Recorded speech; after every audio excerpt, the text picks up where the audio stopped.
시청자 여러분 안녕하십니까? 헬로티비 뉴스입니다. 목동 신시가지 재건축 사업이 속도를 내고 있는 가운데 서울시가 목동 3단지에 대한 정비 계획을 확정했습니다. 주민들은 빠른 사업 추진을 위해 조합 설립 등 세부 절차를 서두르고 있습니다. 김호 기자의 보도입니다. 준공된 지 40년이 다가온 목동 3단지. 재건축을 위해 지난 4월 공개됐던 정비 계획안이 서울시의 최종 승인을 받았습니다. 이에 따라 연내에는 정비구역 지정도 고시될 전망이어서 재건축 추진이 한층 빨라질 전망입니다. 목동 3단지는 조합 방식으로 사업이 추진됩니다. 최근 예비추진위원장과 예비임원을 선정하고 추진위원회 구성을 서두르는 등 조합 설립에 속도를 내고 있습니다. 조합 설립을 위한 추진위원회 구성 및 정비구역 지정은 12월 초에 다 마무리돼 갖고 확정이 되고 이후에 상가 협의가 다 끝나면은 내년 1, 4분기 중으로 조합 설립을 마칠 예정입니다. 정비 계획에 따르면 목동 3단지는 현재 15층에서 49층으로 30층 이상 높아집니다. 세대 수도 1,588세대에서 3,317세대로 1,700여 세대가 늘어납니다. 임대주택은 398세대가 공급됩니다. 단지 내에는 공공보행 통로를 통해 안전한 통학로가 확보되고 주민 편의를 위한 다양한 커뮤니티 시설이 배치됩니다. 특히 최고층인 49층짜리 2개 동이 단지 중앙에 배치돼 스카이라인의 중심축을 이루는 형태로 조성됩니다.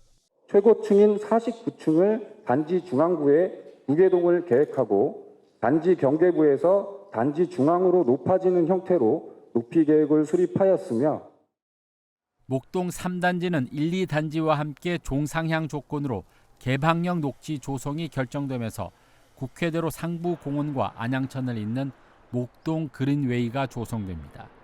여기에 지하철 5선 목동역과 오목교역을 이용할 수 있는 역세권 입지까지 더해지면서 재건축 기대감은 더욱 커지고 있습니다. 헬로티비 뉴스 김호입니다. 서울시 내 지역주택조합 사업 추진구역에서 조합 비리 등 부정행위들이 무더기로 적발됐습니다. 서울시는 지난 5월부터 10월까지 5개월간 지역주택조합 118곳을 대상으로 전수점검을 진행한 결과 106곳에서 자금 부적정 운영, 허위 과장 광고, 업무 대행사 비리 등 550건의 부정행위를 적발했다고 밝혔습니다. 시는 적발된 사례 가운데 규정 미비나 회계 부적정 등 331건은 행정 지도하고 정보 공개 미흡 등 89건은 고발 조치할 계획입니다. 또 자금 보관 위반 등 44건에는 과태료를 부과하고 조합 업무 대행사 비리 14건은 수사 의뢰하기로 했습니다. 서울시는 조합원 피해를 막기 위해 정비사업 정보 몽땅과 각 자치구 누리집의 조사 결과를 공개하고 피해 상담 지원센터를 통해 무료 법률 상담을 지원할 방침입니다. 양천구가 수십 년간 방치돼 있던 지향산 숲을 공원으로 새롭게 조성해 주민에게 개방했습니다. 지향산 숲공원은 28,000제곱미터 부지에 잔디광장과 벤치형 쉼터 숲속 카페 등을 조성해 생태와 문화 여가 기능을 갖춘 복합형 생활공원으로 탈바꿈했습니다. 지향산 일대는 주거단지 조성 등 도시 확장으로 숲은 사라지고 접근성 저하로 공원 일몰제 적용을 앞두고 있었습니다. 이에 따라 양천구는 지난 2020년부터 토지 보상을 완료하고 지난해부터 공사에 들어가 지향숲 공원 조성을 완료했습니다. 은평구가 오늘 15일 은평구청 5층 강당에서 입시 전략 설명회를 개최합니다. 설명회는 입시 대비 학습 전략 특강과 대입 상담으로 진행됩니다. 대입 상담은 EBS 진학 상담 전문교사 10명이 고3 학생과 재수생 등 80명을 대상으로 1대1로 진행됩니다.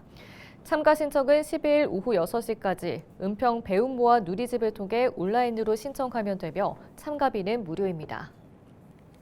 서울시와 국세청이 지난달 국세와 시세를 동시에 체납한 고액 체납자 4명에 대한 가택 수사를 벌여 14억 원을 징수했습니다. 양기관은 수색을 통해 4억 원 이상 다량의 현금과 수억 원을 사괴하는 명품 가방 등 총 14억 원 상당의 압류 물품을 확보했습니다.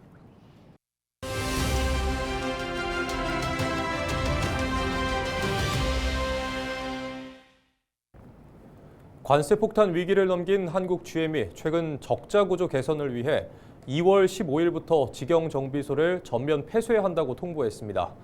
노조는 올해 노사 임금 협상 과정에서 미리 정해진 결과가 없음을 전제로 고용안전특별위원회를 열어 해법을 논의하기로 한 약속을 사측이 어겼다며 강하게 반발하고 있는데요.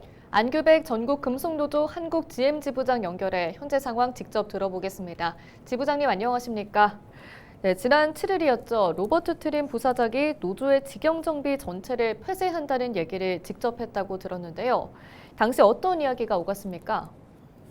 네, 저희들에게도 워낙 갑작스러운 일이라 사실 굉장히 당황스러웠는데요. 사전에 예견됐거나 알려왔던 내용들 없이 7일날 갑자기 저희 LR하고 HR 부문을 맡고 있는 로버트 부사장이 직접 좀 보고 이야기를 했으면 좋겠다라고 연락이 와서 봤더니 본인의 손을 떠났다 이렇게 표현하면서 본사가 결정을 했다. 그래서 2월 15일자로 전국에 상계에 있는 9개 직영 정비사업소를 폐쇄하기로 본사에서 결정했고 12월 말까지만 정상적으로 운영하고 1월부터 2월 15일까지는 이제 미리 입고된 차량들 정리하는 수순으로 그렇게 할 예정이다.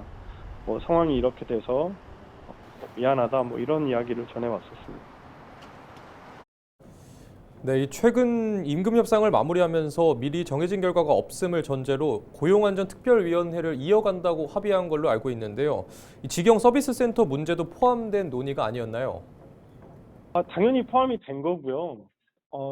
당시에 합의했던 핵심은 결론을 정하지 않고 논의를 이어가자였고, 충분히 이 관세 문제에 대한 리스크가 있다는 거는 저희 노동조합도 인지를 하고 있었기 때문에 꼭 폐쇄나 이런 극단적인 방법 말고 우선적으로 취할 수 있는 조치들에 있어서는 노조도 얼마든지 협의할 수 있다라고 주장을 해왔기 때문에 그런 협의를 이어가자라고 했고, 그 과정에서 고용안전특별위원회에서 저희 노동조합 측에서 제안한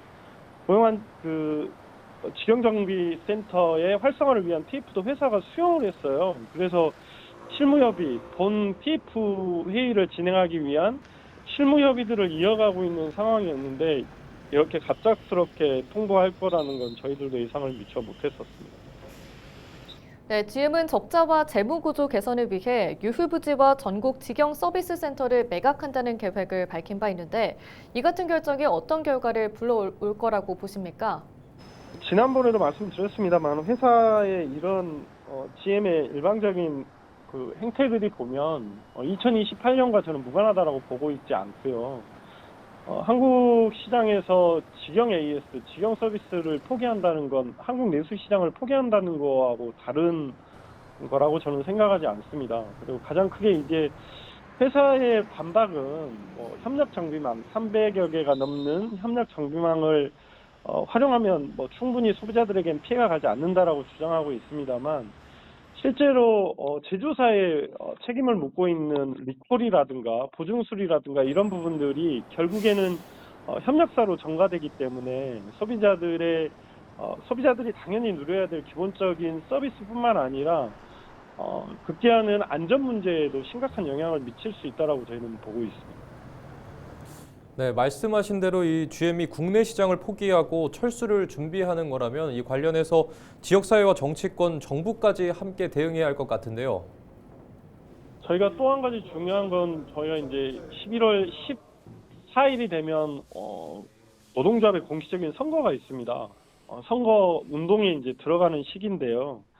이 시기를 교묘하게 회사가 이용한 거 아니냐 이런 의구심도 저희는 떨칠 수 없는 상황이고 그럼에도 불구하고 앞서서 앵커님 말씀하셨던 그런 부분들은 지금 지역구에 어쨌든 박선우 의원이라든가 그다음에 창원 성산구 의원이신 허성무 의원이라든가 우리 보좌관들하고 소통 채널을 평소에 구축해놨기 때문에 지금 긴밀하게 함께 대응할 방안들을 마련하고 있는 상황이고요. 최근에 박선우 의원께서도 헥터 사장을 직접 만나서 좀 따져 물어보겠다 이런 입장도 전해온 바가 있습니다. 그리고 아울러서 인천 유정국 시장도 지금 민주노총 인천 지역본부와 함께 면담을 추진할 계획이 있습니다. 네, 오늘 여기까지 듣겠습니다. 지금까지 안규백 전국금속노조 한국GM 지부장과 이야기 나눴습니다. 인천의료원 의료진이 정원의 70%에 그치면서 만성 인력난에 시달리고 있는 것으로 나타났습니다.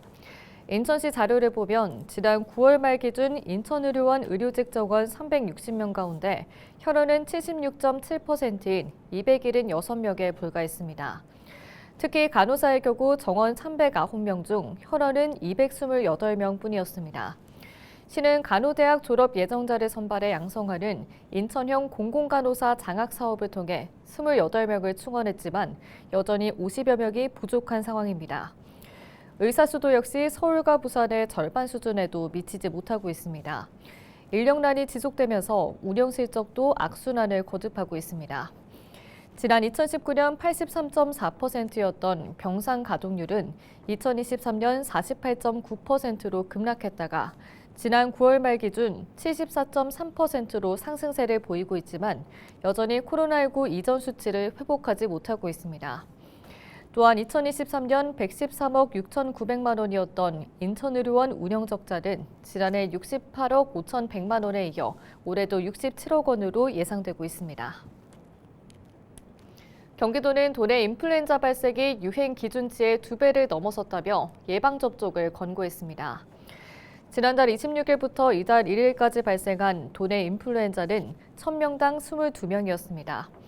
이는 질병관리청이 정한 유행 기준 9.1명을 2배 이상 초과한 수치입니다.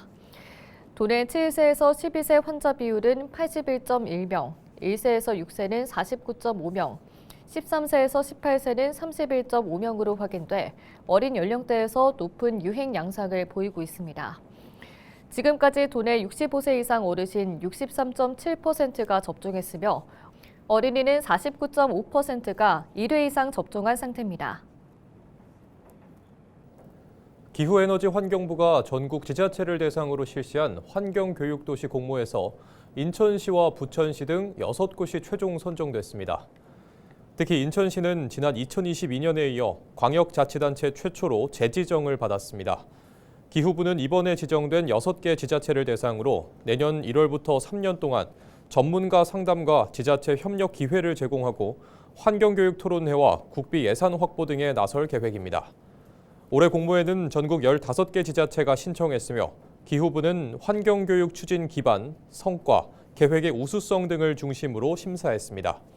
환경교육도시 지정은 관련 법에 따라 지자체 환경교육 활성화를 위해 지난 2022년 처음 도입됐으며 현재 13곳의 지자체가 지정돼 운영되고 있습니다.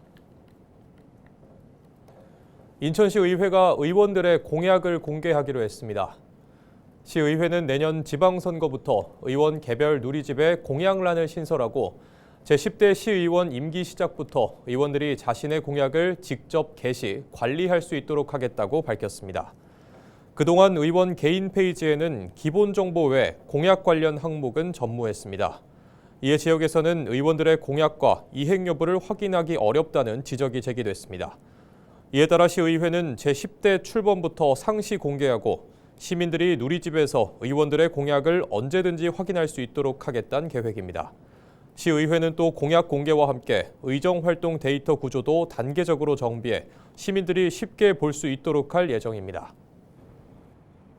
인천시가 내년 조직 개편을 통해 기존 해양항공국을 해양항만국으로 변경하려던 계획을 철회하기로 했습니다. 당초시는 현 해양항공국에서 항공을 제외한 해양항만국으로 변경 추진하는 내용을 담은 인천시 행정기구 설치조례 일부 개정 조례안을 입법 예고했습니다. 이후 시는 의견을 수렴하고 해당 내용을 심의할 계획이었습니다. 조례안은 항공 업무를 미래산업국 산하의 항공산업과로 신설해 이관하는 내용을 담고 있습니다. 항공과를 그대로 두고 명칭 역시 해양항공국을 유지하는 대신 수산과는 당초 계획대로 새롭게 들어서는 농수산식품국으로 이전하고 외로움국 신설도 그대로 추진하기로 했습니다. 이상으로 뉴스를 마칩니다. 시청해주신 여러분 고맙습니다.